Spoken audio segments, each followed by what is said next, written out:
Olá, meus amigos, que alegria estar com vocês aqui essa hora, para que a gente possa estudar um pouquinho, para que a gente possa entender exatamente toda essa situação que envolveu esse episódio, no mínimo lamentável, que envolveu o estupro, o suposto estupro de uma jovem de 16 anos, essa pessoa que então teria sido vítima de um grupo de homens no Rio de Janeiro.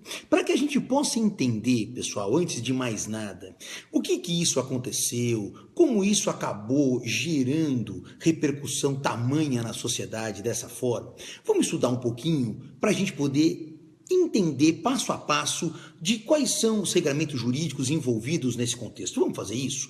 A primeira coisa que a gente tem que pensar é o seguinte. Primeira coisa, o crime de estupro de vulnerável, que é o crime em questão, esse que envolveu e que está aí sendo objeto de comentário na imprensa, nas rodas de amigos, nas redes sociais, ele diz o seguinte, ele é um crime que está definido no artigo 217A do Código Penal. E ele diz assim, presta atenção, ter conjunção carnal ou praticar outro ato libidinoso com menor de 14 anos. Pena, reclusão de 8 a 15 anos. Depois, no parágrafo 1º, que é o que começa a nos interessar, ele diz assim, incorre na mesma pena quem pratica as ações descritas no caput, vamos repetir quais são? Ter a conjunção carnal ou praticar qualquer outro ato libidinoso com alguém que, por enfermidade ou deficiência mental, não tem o necessário discernimento para a prática do ato ou que, por qualquer outra causa, não pode oferecer resistência. Então vamos pensar o seguinte, pessoal. 3 causas o legislador coloca para nós como sendo circunstâncias capazes de tornar vulnerável uma pessoa. E quais são elas? Primeiro, idade inferior a 14 anos. E aí eu preciso fazer uma ponderação para você.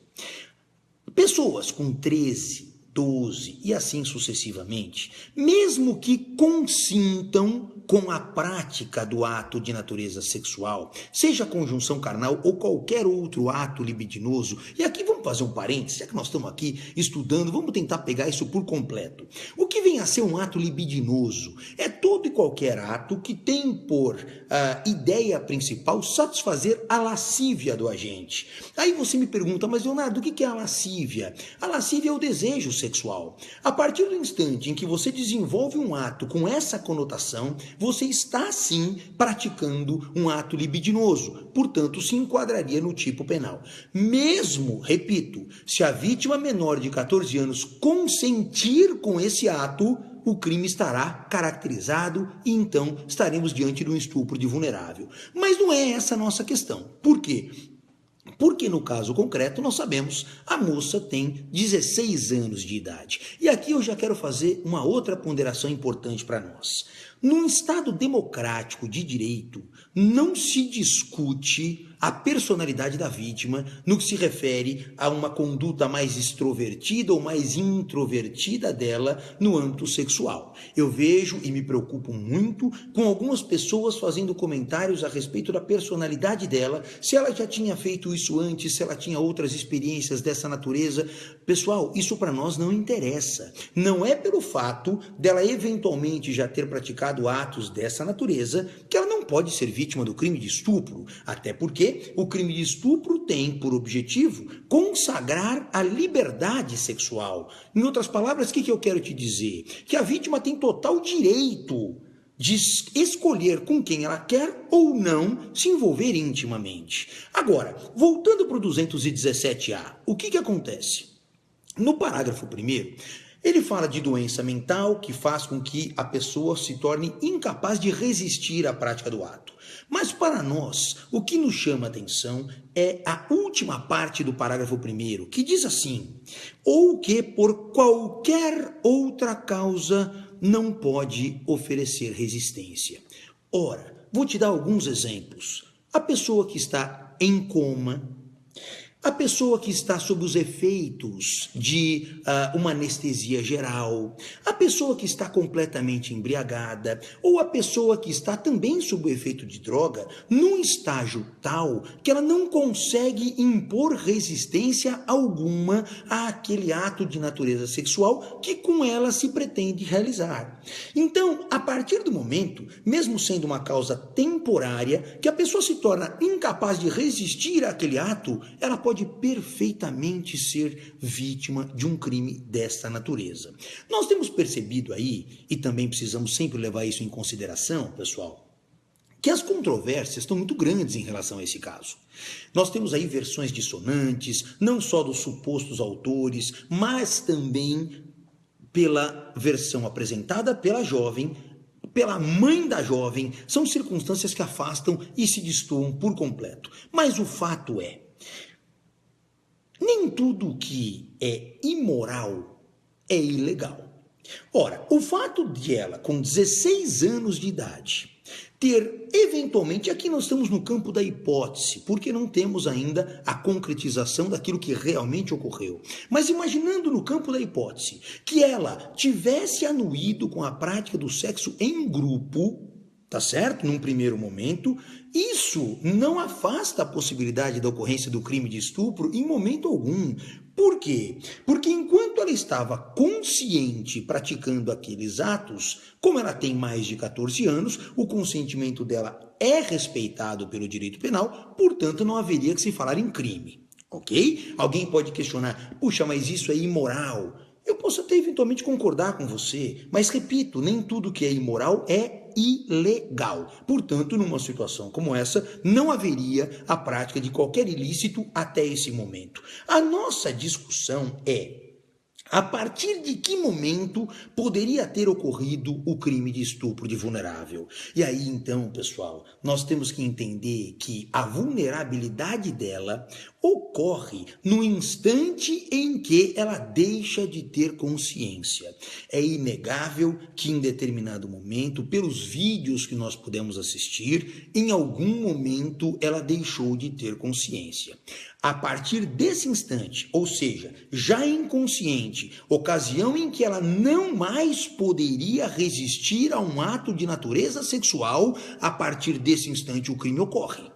Inegavelmente o crime ocorre se ela inconsciente foi alvo de algum ato de natureza libidinosa. Vamos lembrar um pouquinho o que a gente disse agora há pouco? Não precisa ocorrer a conjunção carnal para que o estupro de vulnerável aconteça. Ele é um tipo penal muito largo, ou seja, além da conjunção carnal, qualquer outro ato de natureza libidinosa faz com que o agente se amolde perfeitamente na norma penal do artigo 217-A do Código Penal. Agora, a grande situação que muitas vezes as pessoas questionam é assim: ah, mas Leonardo, e se ela se drogou porque quis? Ou, outro ponto, e se ela foi drogada?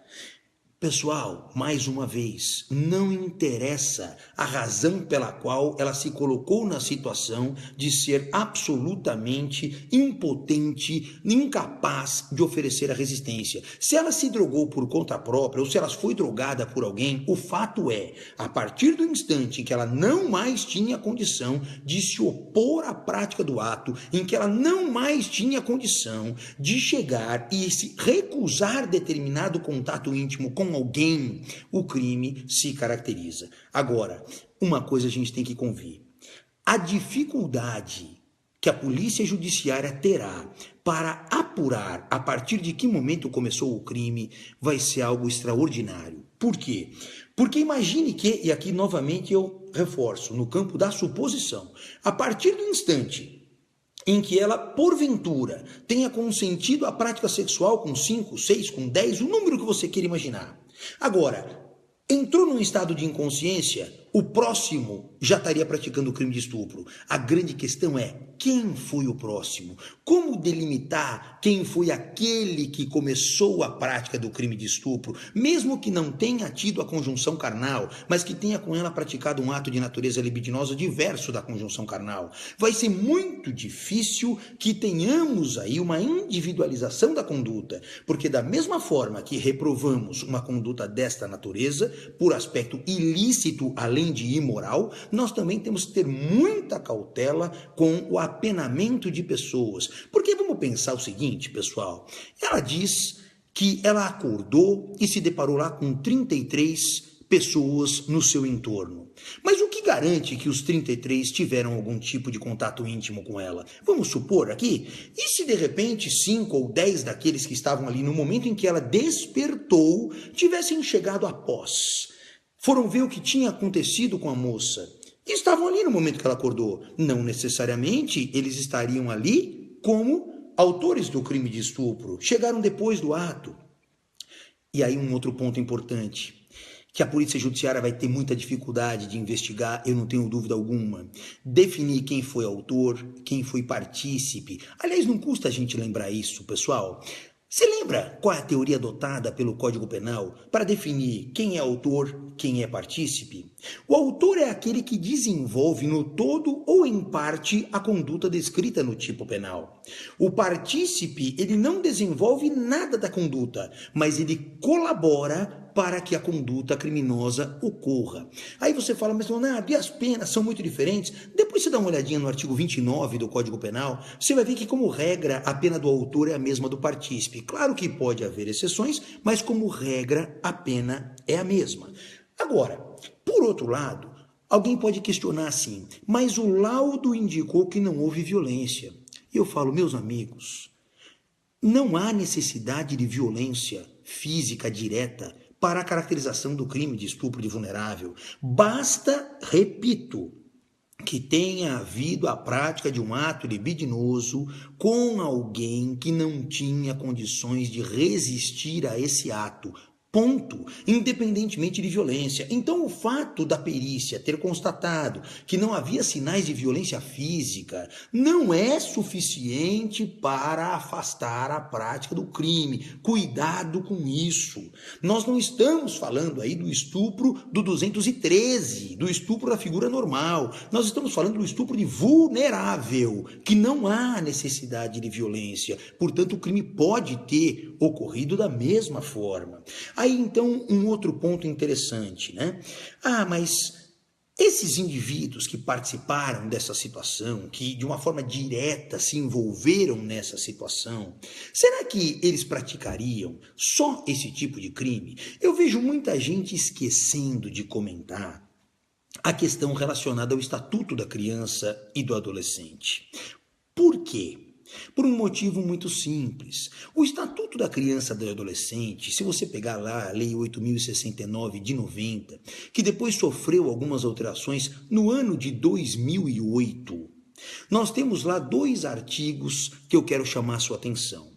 O artigo 240, que diz assim: produzir, reproduzir, dirigir, fotografar, filmar ou registrar por qualquer meio cena de sexo explícito ou pornográfica envolvendo criança ou adolescente. Então veja, aqueles que eventualmente praticaram do ato sexual e além disso também fotografaram, filmaram, eles já incorrem num outro crime e responderão naturalmente em concurso material na forma do artigo 69 do Código Penal, onde vai haver uma acumulação de penas. E olha a pena desse crime, uma pena de reclusão de 4 a 8 anos mais a multa.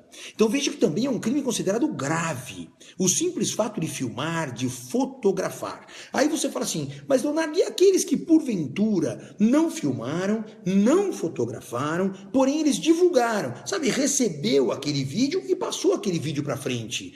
Essas pessoas também praticam crime. E olha o que diz agora o artigo 241, letra A, do mesmo Estatuto da Criança e do Adolescente. Ele diz assim: oferecer, trocar, disponibilizar, transmitir, distribuir, publicar ou divulgar por qualquer meio, inclusive por meio de sistema de informática ou telemático, fotografia, vídeo ou outro registro que contenha cena de sexo explícito ou pornográfica envolvendo criança ou adolescente. Pena de reclusão de 3 a 6 anos além da multa. Então veja, o que nós temos aqui é uma situação que, se demonstrada, e mais uma vez, pessoal, a gente tem que pensar o seguinte: direito penal é prova. Quem alega tem que provar. O Ministério Público terá a incumbência, junto com a Polícia Judiciária, na fase inquisitorial, de individualizar as condutas. Ah, mas isso é muito difícil. Na dificuldade, indúbio pro réu. Isso é uma regra básica do direito, não tem como a gente fugir disso. Ou a Polícia Judiciária e o órgão titular da ação penal, no caso o Ministério Público, por se tratar de uma ação penal pública incondicionada, individualiza a conduta de cada participante, ou senão não há como você presumir e estabelecer uma responsabilidade objetiva no direito penal. Por quê? A responsabilidade no direito penal ela é puramente subjetiva. Ou há a demonstração da responsabilidade, ou seja, o nexo causal entre conduta e resultado, ou senão fica absolutamente impraticável a responsabilização criminal. Agora, para que a gente possa encerrar, pessoal, é muito importante reforçar: num Estado democrático de direito, não se permite que nós tenhamos regras diferentes, levando em consideração a personalidade da vítima. Em crimes dessa natureza ou em qualquer outro crime, nós temos que aplicar a lei. E a lei especificamente trata de quê? De que o indivíduo que praticar essas condutas, independentemente de quem seja a vítima, porque isso realmente me incomoda, nós percebermos que algumas pessoas sustentam que não haveria crime porque ela já estava acostumada a fazer isso, porque ela já tinha feito isso outras vezes, porque ela foi lá porque quis. Pessoal, isso não é alternativa para se afastar dela a tutela penal que o direito prevê, ok? Isso é muito importante. Tá claro?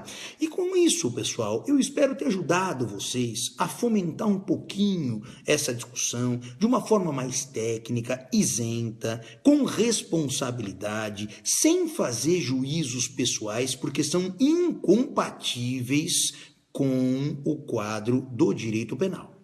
Tá claro? Quem sabe, futuramente, quando a Polícia Judiciária conseguir evoluir um pouquinho mais as investigações, nós voltamos aqui para tratar desse assunto com muito mais profundidade, em cima de fatos concretos, e aí, então, a gente trata dessa questão de uma forma direta. Não esqueça, artigo 217-A, estupro de vulnerável.